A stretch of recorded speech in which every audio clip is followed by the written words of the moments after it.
예수님께서 성전에서 그 장사하는 사람들, 환전해 주는 사람들, 이런 사람들 다 쫓아내시고, 그 다음에 그 자리에서 병자를 고치시고, 또 다음 날에는 또 그 성전에 올라가셔서 하늘나라의 복음을 가르치시고, 이렇게 했을 때 제사장들과 서기관과 장로들이 예수님께 와서 무슨 권위로 이런 일을 하느냐, 이렇게 시비를 걸었습니다. 예수님께서는 세례 요한의 권위가 하늘로부터 왔냐 사람으로부터 왔냐 라는 말로 반문을 하면서 적답을 하지 않았습니다. 이 세례 요한이 바로 예수님을 가리켜서 하나님은 어린 양이라 했고, 나는 길을 평탄케 하는 사람이다, 그렇게 말씀하셨어요. 그러니까 자기가 말라기에서 예언된 그 메시아의 길을 평탄케 하는 그 엘리야다라고 말하고, 예수님께서는 바로 메시아다, 이렇게 말을 한 사람이 요한이죠. 그 요한의 이야기를 들으면서 예수님께서 자기의 정체성에 대해서 말씀을 하셨습니다. 그리고는 예수님께서 세 가지 비유를 들으면서 예수님 자신의 권위에 대해서 말씀을 하시는데, 첫 번째 비유의 말씀이 지난주에 우리가 살펴본 내용입니다. 두 형제의 이야기. 두 형제의 이야기는 한 사람은 덜에 나가서 일하라는 아버지 말씀에 예 하고는 안 갔고, 한 사람은 아니요 하고는 갔습니다. 누가 이 아버지 말씀을 따른 것이냐 그랬을 때, 말할 때는 예 하든 안 하든 간에 실질적으로 덜에 나가서 일을 했느냐 안 했느냐, 그게 중요하다는 것을 보았죠. 여기서 이제 예수님은 이 종교 지도자들과 또 세리나 창기 같이 배척받던 사람인데 복음을 받아들인 사람을 비교를 하면서 삶으로 실천하는 그런 신앙이 중요하다는 걸 말씀하셨는데, 하나님 아버지가 여기서 두 형제의 아버지로 등장하는 것이죠. 그러니까 아버지의 권위를 지금 얘기를 하고 있습니다. 두 번째 지금 비유입니다. 오늘 비유는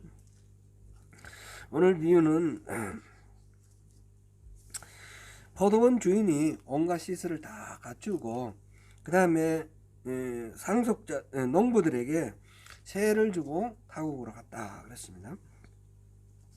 그리고 이제 추수할 때가 되어서 이 세를 받기 위해서 종을 보냈는데, 이 농부들이 세를 주기가 싫어서 이 세 받으러 온 종을 어떤 사람은 때리고 어떤 사람은 죽이고 쫓아내버렸다는 거죠. 그러니까 주인이 안 되겠다 해서 아들을 보냈습니다. 아들을 보내면 이제 주겠지 그랬는데, 이 농부들은 그 아들을 상속자니까 이 사람 죽여버리면 이 모든 것들은 우리 거가 되지 않느냐, 그러면서 아들을 죽였다라는 이야기입니다. 그러면 이 주인이 와서 어떻게 하겠느냐, 당연히 그 모든 그 세 줬던 것을 다 몰수하고 다른 세를 잘 낼 사람에게 다시 주지 않겠느냐, 그런 비유의 말씀입니다. 앞에서 보았던 이 두 형제의 비유는 마태복음에만 나오는 그런 비유인데, 지금 이 포도원 농부의 비유는 마태복음, 마가복음, 누가복음, 이 공관복음에 공통적으로 나오는 그런 비유입니다. 그래서 세부적인 내용에서는 약간의 차이가 있지만 전체적으로는 큰 차이가 없습니다. 오늘 이 비유를 통해서 예수님의 권위가 어떤 것인가 다시 한번 함께 살펴보겠습니다. 예수님이 말씀하신 이 비유는 우리가 읽어서 쉽게 이해가 되는 아주 단순한 그런 비유입니다. 이 비유에서 포도원 주인은 하나님을 상징하겠죠. 포도원 뭐를 가리킬까요? 이스라엘을 가리킵니다. 농부는 이스라엘의 지도자, 특별히 종교 지도자, 제사장, 이런 사람들을 일컫는 비유입니다. 그 다음에 열매는 그들을 통해서 하나님 나라, 이 이스라엘 백성들이 하나님 나라의 백성이 되는 그런 열매를 이제 바라고 이제 포도를 농사를 짓는 거죠. 종은 누굴까요? 종은 지금 하나님의 뜻을 전하러 그 종교 지도자들에게 가는 사람들, 그 사람들이니까 선지자를 일컫습니다. 선지자를 일컫고 나중에 아들은 예수님을 일컫는 거다. 이건 크게 따로 설명을 하지 않아도 될 만큼 쉽습니다. 어떤 비유는 제자들이 잘못 알아들어 가지고 따로 제자들한테 설명해 주는 것도 있죠. 씨 뿌리는 사람의 비유 같은 경우는 그렇죠. 근데 여기서는 비유는 기본적으로 쉽습니다. 누구든지 이해하기 쉬운 그런 방법으로 예수님께서 말씀해 주시는 건데 여기는 아주 쉬운 이야기입니다. 그런데 예수님의 제자들은 쉬워도 우리는 좀 쉽지 않은 그런 경우도 있습니다. 왜냐하면 예수님의 제자들은 당연히 알고 있는 성경 내용, 그 당시의 관습과 어떤 문화 이런 게 있는데 우리는 그걸 모르니까 또 따로 공부를 하고 주석을 찾아보고 또 설명을 들어야 되는 그런 경우들이 있죠. 그래서 신학이 필요하고 그래서 또 이것을 따로 연구를 해서 또 전달하는 이제 목회자 같은 그런 사람들이 필요하다 하는 것을 또 염두에 두면 좋겠습니다. 오늘 이 비유에서 예수님께서 말씀하실 때 지금 포도원 농부들에게 뭐 이렇게 포도원을 가꿔서 이렇게 주는 말씀을 하시는데 이거는 기본적으로 이사야서 5장 1절에서 7절 말씀을 백그라운드 배경으로 하고 있습니다. 이사야서 5장 1절부터 7절까지를 포도원의 노래 이렇게 말을 하는데 포도원의 노래 한번 함께 읽어보도록 하겠습니다. 같이 읽습니다. 시작. 나는 내가 사랑하는 자를 위하여 노래하되 내가 사랑하는 자의 포도원을 노래하리라. 내가 사랑하는 자에게 포도원이 있으며 심히 기름진 사내로다. 땅을 파서 돌을 제하고 극상품 포도나무를 심었도다. 그 중에 망대를 세웠고 좋은 포도 몇 개를 갈았더니 덜 포도를 맺었도다. 예루살렘 주민과 유다 사람들아 구하노니 이제 나와 내 포도원 사이에서 사리를 판단하라. 내가 내 포도원을 위하여 행한 것 외에 무엇을 달 것이 있으랴. 내가 좋은 포도 맺기를 기다렸거늘 덜 포도를 맺으면 어찌 되는고. 이제 내가 그 울타리를 걷어 먹김을 당하게 하며 그 나무를 걸어 짓밟히게 할 것이요 내가 그것을 황폐하게 하리니 다시는 가지를 다름이나 북을 거두지 못하여 찔레와 가시가 날 것이며 내가 또 구름에게 명하여 그 위에 비를 내리지 못하게 하리라 하셨으니 무릇 만군의 여호와의 포도원은 이스라엘 족속이요 그가 기뻐하시는 나무는 유다 사람이라. 그들에게 정의를 바랐더니 도리어 포악이요 그들에게 공의를 바라셨더니 도리어 부르시며 도다. 아멘. 이렇게 이제 포도원은 이스라엘이고 포도원에게 농부들에게 그 지도자들에게 지금 잘 가꾸라고 맡겼다라는 것을 지금 이제 얘기를 하고 예수님께서는 여기만 끝나는 것이 아니라 이 이야기를 확장해서 더 다른 비유를 지금 말씀하고 계십니다. 포도원 주인이 농부들에게 세를 주고 타국에 갔다 그랬는데 이런 이야기는 그 당시에는 많이 있었던 것 같아요. 지난번에 제가 한번 말씀드렸죠. 이 소작농이 그 당시 한 90%가 소작농이라 그랬어요. 그러면 주인은 그 마을에 사는 경우도 있지만 대부분 도회지나 타국에 사는 그런 경우에 부재지주죠. 부재지주. 그래서 그 당시 역사적 이런 문건들을 보면 부재지주에 대해서 뭐 소작농들이 세를 안 내고 저항하는 이런 일들이 기록에 많이 남아 있어요. 그거를 그런 그 당시 문화에 그런 게 많았으니까 예수님께서 이런 비유를 드는 거는 아주 쉽게 잘 이해를 하고 그런 이야기구나 듣는 거죠. 그렇게 예수님 당시 흔했던 소작농업 반영한 이야기다 하는 것을 우리가 생각하면서 보시면 좋겠습니다. 농부들에게 농지의 사용권을 내어주고 수확기에 약속한 세를 받기 위해서 종들을 보냅니다. 나중에 아들까지 보냈지만 농부들이 정당한 세를 내지 않고 때리고 죽이고 뭐 이런 식으로 저항을 했습니다. 당연히 주인이 돌아와 모든 농부들로부터 그 포도원을 빼앗고 세를 다시 줄 것입니다. 포도원 주인은 누구시라고요? 하나님. 포도원은 이스라엘. 소작농은 이스라엘의 지도자, 특별히 종교 지도자. 그들이 주인의 정당한 요구를 따르지 않을 때 주인은 어떻게 합니까? 그를 몰수해서 다시 다른 사람을 준다. 이거는 심판을 한다. 그런 의미입니다. 이 비유를 통해서 기본적으로 우리가 깨달을 수 있는 것은 지금 이 소작농, 농사 짓는 사람들, 포도원을 가꾸는 이 사람들은 주인입니까? 아닙니까? 주인이 아닙니다. 주인이 따로 있다라는 겁니다. 이 말씀을 통해서 우리가 생각해야 될 것은 우리가 주인이 아닌데 혹시 주인 노릇하고 있는 건 아닌가? 그 주인이 세를 받으러 왔으면 당연히 우리가 소유권이 우리에게 있지 않다라고 생각을 하고 이렇게 인정을 해야 되는데 마치 내가 주인인 것처럼 그렇게 행동하고 있지는 않은가? 그런 것을 우리가 한번 생각해 봐야 되겠습니다. 가만히 생각해 보면 우리가 누리는 모든 소유, 모든 그 인간관계, 또 우리의 건강, 우리가 누리는 모든 것들이 다 사실상 내 것이 아니라는 것을 우리가 이해하게 됩니다.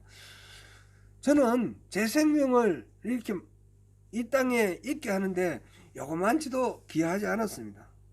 우리 어머니 아버지를 통해서 제 생명을 주신 하나님의 은혜로 제가 존재하는 것입니다. 내가 이렇게 뭐 건강하게 있는 것도 제가 건강한 것이 아니라 건강을 주시니까 건강한 것이 있는 거죠. 우리의 인간관계도 마찬가지 아닙니까? 여러분들과 저와의 관계는 어떻습니까? 하나님이 허락하셔서 이렇게 우리 함께 예배하고 있는 것이죠. 우리 이혜상 간사님도 오늘 간증해 주셨는데 참 너무너무 귀한 우리 동력자를 하나님이 허락하셔서 이렇게 만났어요. 그죠? 우리 모두가 그런 것입니다. 우리가 모든 것들을 내가 만든 적이 없고 내가 이렇게 이룬 적이 없는데 누리고 있다는 사실, 여기에 대해서 감사하면서 주인이신 모든 우주 만물의 주인이시고 우리 생명의 주인이신 하나님께 하나님이 주인 되심을 우리가 인정하고 살아가는 그런 마음이 필요하겠습니다. 오늘 흔히 이 모든 것들을 자기 것으로 생각하고 하나님께서 세를 받으러 오실 때에 오히려 받으러 오는 사람을 배척을 하거나 이를 오류에 빠질 수가 있다는 것을 생각하면서 때가 되면 내가 이룬 모든 것들, 농사지은 모든 것들에 대해서 하나님하고 회개를 하고 계산을 하고 하나님께 영광을 돌려드려야 될 몫이 있다는 것을 우리가 기억하면서 이 우리에게 주어진 인생을 값지게 살아야겠다, 그런 생각을 하게 됩니다. 요즘 또 기후 변화가 심해지면서 특별히 우리 살고 있는 이 환경, 이것도 하나님께서 만드셨고 하나님께서 우리에게 선물로 허락하신 거라는 생각을 하면서 이것을 하나님께서 기뻐하시는 모습으로 잘 지키면서 보존하면서 우리 자손들에게 물려줘야 된다, 그런 생각을 또 하게 됩니다. 오늘 어제부터인가요? 이제 슈퍼마켓에서 비닐봉지도 안 준다고 그러더라고요. 이게 지금 오염이 너무 심각하니까 지금 전 지구의 온도가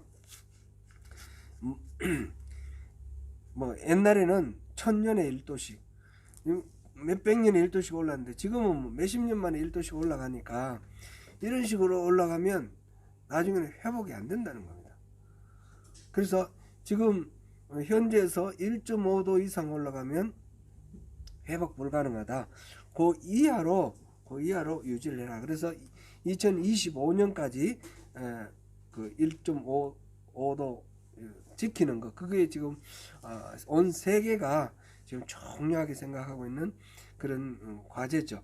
그래서 석탄이라든지 화석연료를 쓰지 않고 태양열이라든지 풍력이라든지 이런 재생연료를 사용하는 쪽으로 온 산업 전체를 개편을 해야 된다라는 것이 지금 우리 과제입니다. 참 이게 쉽지 않고 어려운 것이지만 우리가 이제 우리로서는 작은 거, 집안에서 쓰레기 하나 줄이는 거, 또 비닐봉지 쓰지 않는 거, 이것에서부터 우리가 하나님께서 우리에게 허락하신 이 환경을 지키고 보존할 그 의무를 분담하는 그런 마음으로 우리가 협조를 해야 되겠습니다.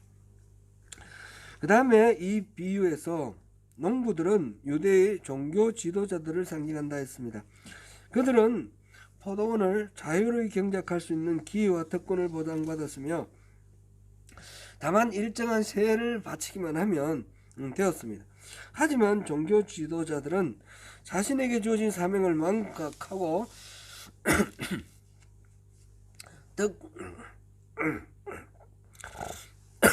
죄송합니다.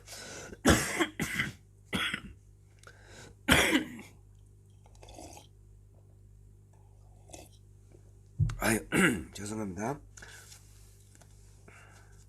자신에게 주어진 그 사명을 망각하고 특권을 남용해서 자신의 이득을 채우기에 급급했습니다. 그래야 백성들의 고열을 짜고 하나님의 선지자들을 핍박하고 심지어는 하나님의 아들이신 그리스도 예수를 죽이려고 합니다. 주인이 보낸 종들을 때리고 죽이고 내쫓았는데 이 선지자들을 핍박하고 죽인 이야기들은 여러 군데 나와 있죠. 예레미야 같은 경우는 예레미야 20장 1절 2절 보니까 제사장 바스울이 예레미야를 잡아서 때리고 그 다음에 나무 고랑에 채워놨다, 그런 기록이 있고요. 역대하 24장에서 보면 유대왕 요아스는 그 여야다 제사장의 도움으로 이제 왕이 되었고 잘 선정을 했는데 여야다가 죽고 난 뒤에 타락하기 시작했습니다.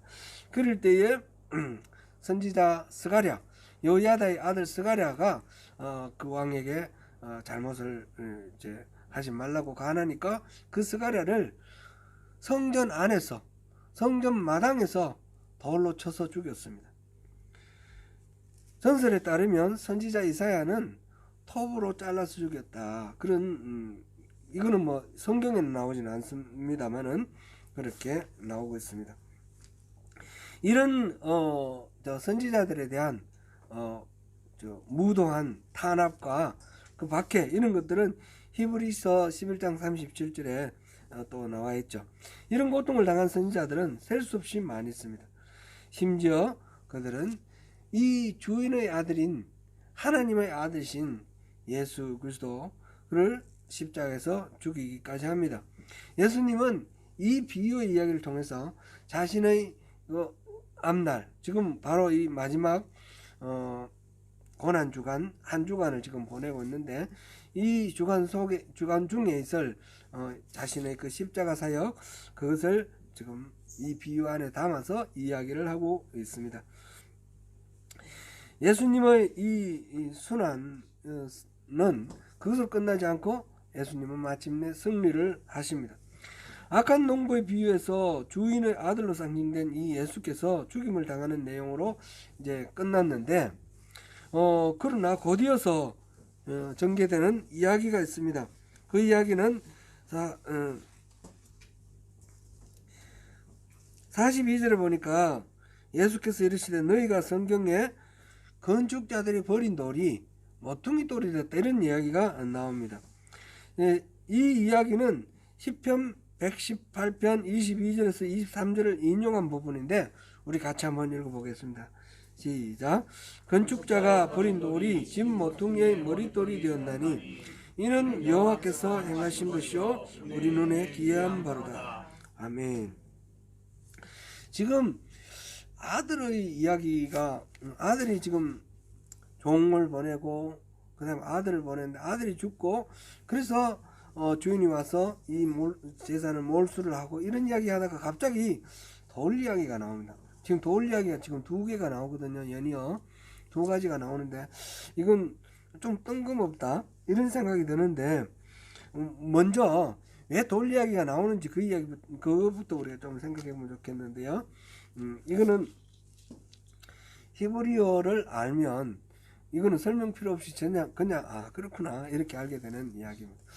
이 아들은 히브리 말로 벤입니다. 벤. 그리고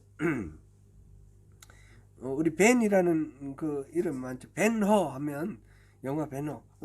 허가의 아들, 자손 이런 뜻으로 벤허 그러는데 벤이라는 것이 바로 그 아들이라는 뜻입니다. 근데 거기에 그냥 약간의 그 말을 하나 더 붙여서 에벤 하면 이게 무슨 말인지 혹시 기억나시나요? 이 단어가 에벤은 에벤네셀 할 때 나오잖아요. 에벤은 돌이라는 뜻입니다. 돌. 그래서 벤 얘기하다가 벤에 대해서 막 얘기하다가 에벤 하는 거예요. 그래서 말하자면 언어 유희죠. 언어 유희. 에벤 에셀 같으면 에벤은 돌이고 에셀은 돕는다. 그래서 돕는 돌. 여기까지 하나님이 도우셨다. 그랬을 때 이 에벤 에셀이라고 이름 있지 않습니까? 그렇게 됩니다. 이런 말로 가지고 이렇게 분위기를 바꾸면서 다른 이야기를 하는 것이 있는데요. 제가 우리말에도 이런 식으로 이제 얘기하는 경우들이 많이 있죠. 여러분들 그 귀금속 중에 아주 흔하지만 아주 중요한 금속이 있습니다. 그게 이제 돈의 그 기본이 되는 금이 있죠. 황금, 골드. 금에도 여러 가지 종류들이 있는 거예요. 여러 가지 종류들이 있는데 이 금 중에서 우리가 꼭 먹어야 되는 금이 있어요. 이거 안 먹으면 죽는 금. 뭐죠? 소금. 그죠? 이거 안 먹으면 안 돼요. 제가 어릴 때 보면 여름에 되게 더울 때 덜에 나가서 일하고 이럴 때는 막 땀을 많이 흘리면 탈수 현상이 일어나거든요. 그럴 때는 간장을 이렇게 타서 마시고 그랬어요. 시골이니까 냉장고도 없고 막 그렇습니다. 그래서 간장을 타면 이렇게 염분을 섭취하면서 탈수 현상을 또 이렇게 막고 이랬습니다. 근데 이 금 중에서 꼭 먹어야 되는 것도 있지만 이 항상 필요하고 이거는 절대로 없어서는 안 되는 가장 귀중한 금이 있어요. 무슨 금이죠? 지금이래요. 지금. 근데 이거는 사실은 그냥 언어 유희죠. 의미 있는 것이 아니고 언어 유희인데 지금 이 성경을 쓰시는 분도 좀 이렇게 재밌게 하려고 벤 얘기하다가 에벤이라고 그런 거예요.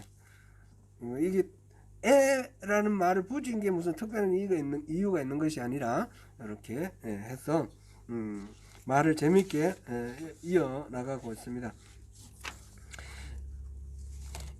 이제 이 돌 이야기를 하는데 돌 이야기 중에 첫 번째 돌은 지금 시편 118편 인용한 이 부분인데 머릿돌이 버린 돌이 건축자가 버린 돌이 머릿돌이 되었다. 머릿돌이 뭡니까? 머릿돌은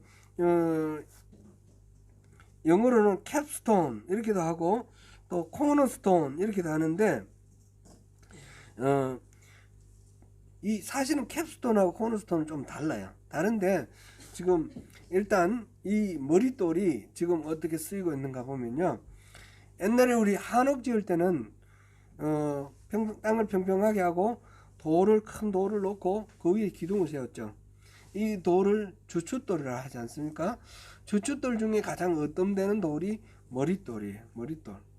그렇게 해서 그 다음에 세양 건축할 때 큰 이 돌로 만든 벽돌을 쌓아서 건축을 쌓지 않습니까? 그럴 때 코너에 가장 중심이 되는 기준되는 돌 그거를 머릿돌이라고 그랬어요.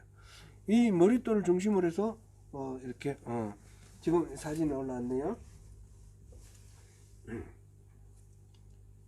이 코너에 있는 이 돌을 머릿돌을 그랬는데 이제 요즘은 이 머릿돌이라는 게 조금 의미가 좀 달라져서 실질적으로 코너에 있는 이 돌이 아니라 우리말로 정초 이렇게 해가지고 정초 또는 머릿돌 이렇게 해서 이게 이제 누가 설계를 했는지 누가 시공을 했는지 언제 이루어졌는지 주인은 누군지 이런 거를 이제 기록해 놓는 그런 돌로 이렇게 사용합니다.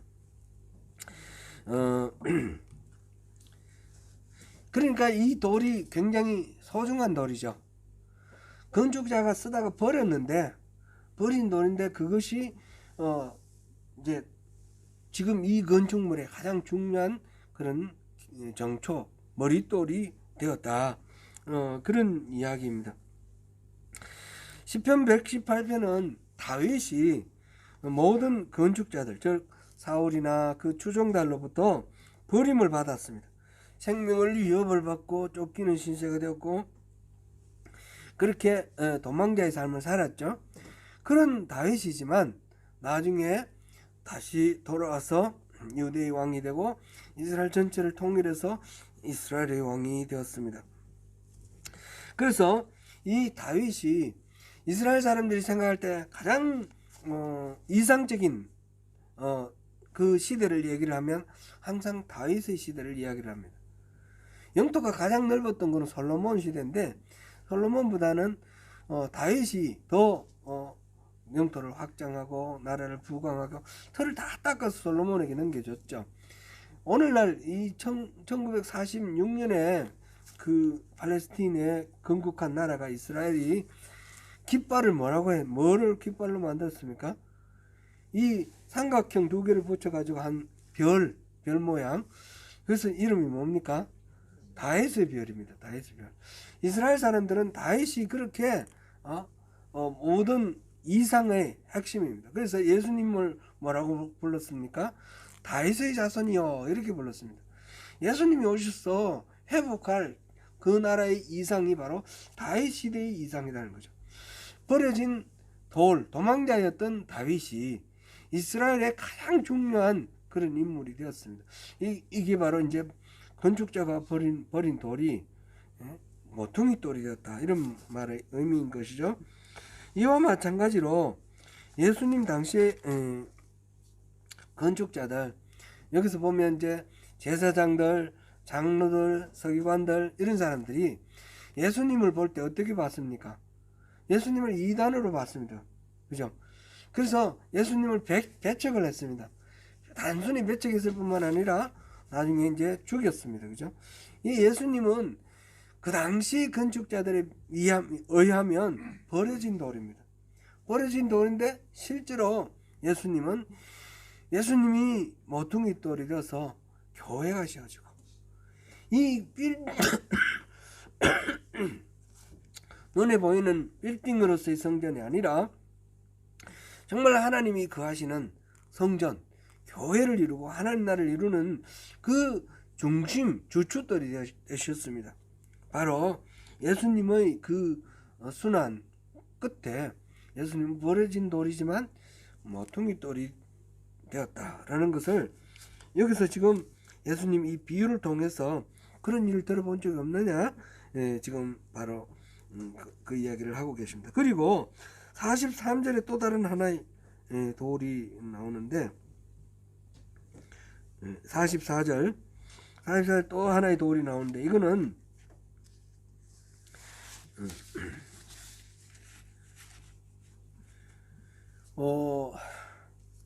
좀 무섭죠. 읽어보면 44절에 한번 읽어볼까요? 시작. 이 돌 위에 떨어지는 자는 깨지겠고 이 돌이 사람 위에 떨어지면 그를 가루로 만들어 흩뜨리라. 아멘.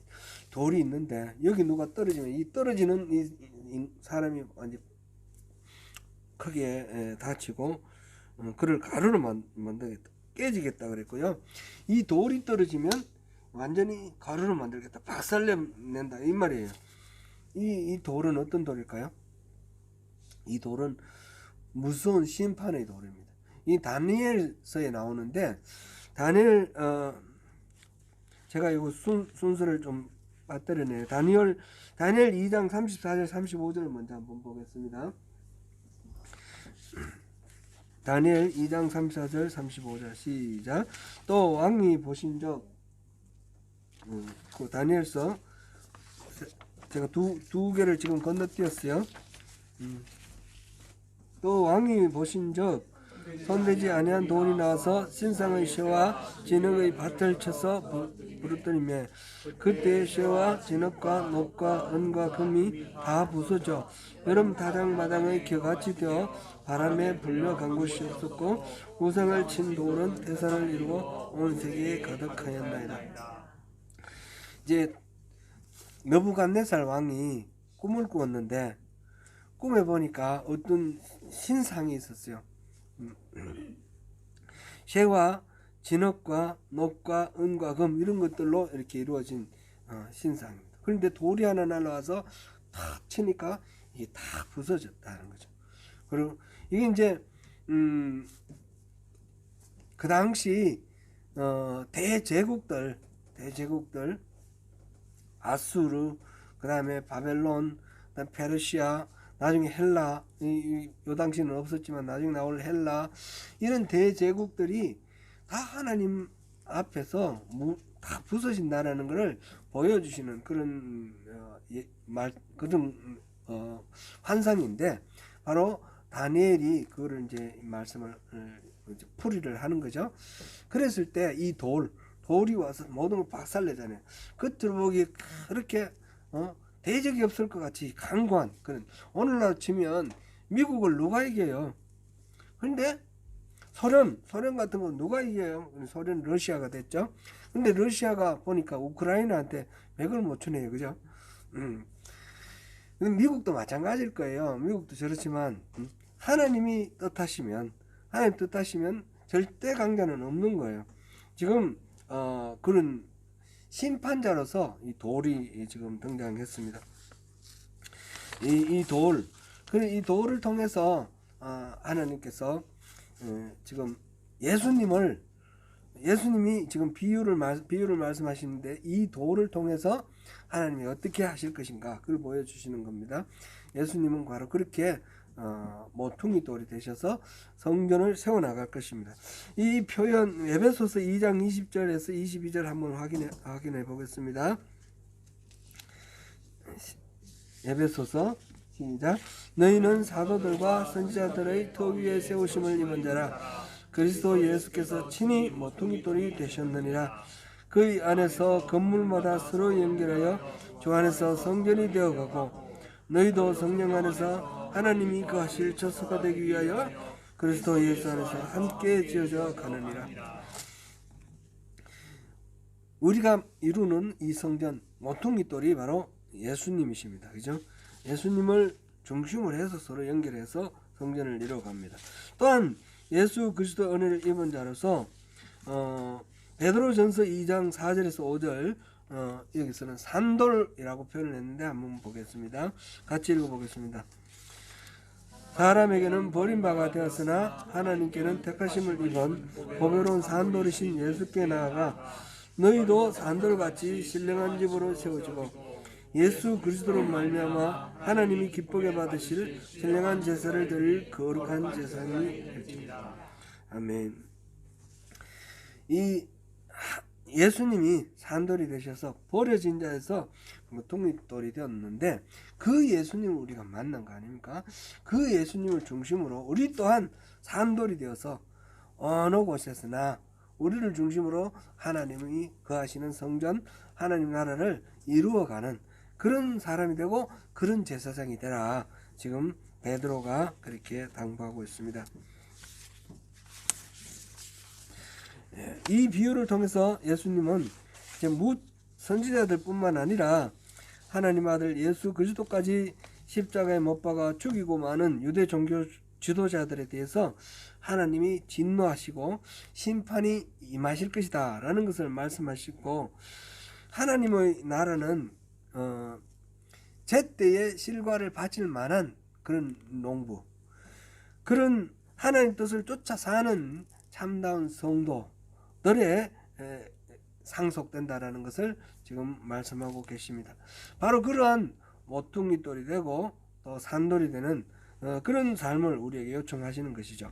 사랑하는 성도 여러분, 하나님이 맡겨주신 인생의 모든 영역에서 우리에게 주신 모든 자원을 선용해서 하나님이 기뻐하실 선한 열매를 많이 맺으시고 주님이 예배하신 복을 다 누리시는 저와 여러분이 되시기를 축원합니다. 기도하겠습니다. 사랑과 은혜 많으신 아버지 하나님, 오늘 이 포도원 농부의 비유를 통해서 하나님께서 우리에게 우리가 주인이 아니라 우리가 청지기이고 우리가 소작농이라는 사실을 다시 깨닫고 그렇게 하나님께서 주신 은혜에 합당한 감사의 삶을 살고 선한 열매를 맺기로 또 촉구하시는 하나님의 음성을 듣습니다. 그 말씀대로 살기로 결단합니다. 주님 은혜 베풀어 주셔서 우리가 그렇게 살아갈 수 있도록 인도하시고 또 도와주시옵소서. 예수님 이름으로 기도드립니다. 아멘.